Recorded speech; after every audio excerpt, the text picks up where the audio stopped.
Mr. Harper, you heard your colleague, Mr. Barr, say he's going to stay on to the end of his term.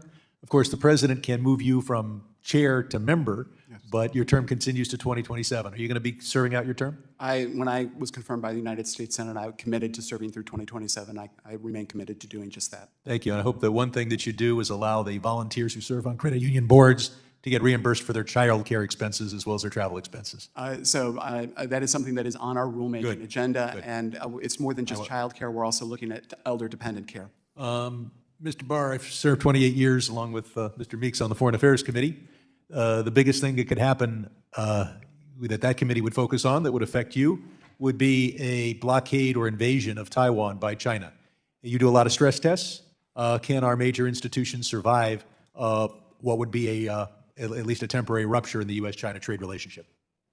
Congressman, we work with our regulated financial institutions to make sure that they are using the tools they have to do geopolitical. But have you done a stress test to see whether they can handle that stress? Yes or no? We don't separately have a formal stress test like the capital I suggest stress test that you do that because that's the biggest international event that could occur. I know you've told me that you hope that your colleagues in the next administration are reasonable and that you want to join hands with them on whatever version Basel III takes. We've seen the Trump administration have nominees from Rubio to Gates. I know you hope to see appointees in your area that are consistent with Rubio. If your colleagues in Basel III end up being incredibly unreasonable, are you prepared to go it alone if that's what it takes to keep our banking system secure?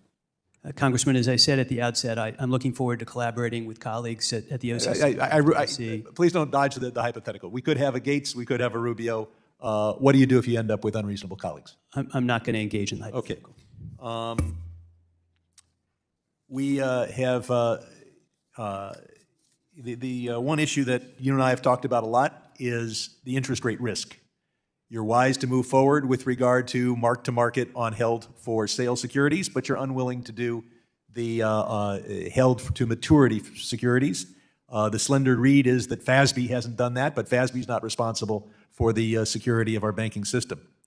Trump's economic policies, in the view of the Peterson Institute for International Economics, would raise inflation by between 4 and 7.5 points. That's way beyond what we've ever seen in this century. And that doesn't count the fact that the crypto folks are trying to partially displace the dollar, and that would weaken the dollar and have an even greater effect than the Peter Institute has calculated. So I would urge you to take a look at Silicon Valley Bank and realize that interest rate risks are quite significant even on held to maturity securities. And would also point out that as long as you don't you have a system that is tougher on small business loans than on held to market securities, because small business loans are short-term or interest rate adjusted.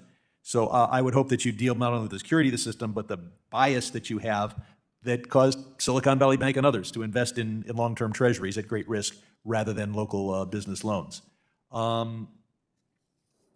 The gentleman from Iowa points out that your regulations can reduce economic growth.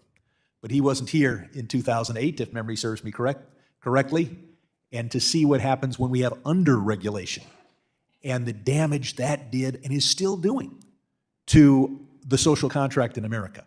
And so I would hope that you wouldn't go all the way in the direction of economic growth if that means a risk that bailouts are going to be required. You have moved very significantly from your original proposal, and your increases in capital now are roughly half of what they would be. And I hope that you proceed, hopefully with good colleagues.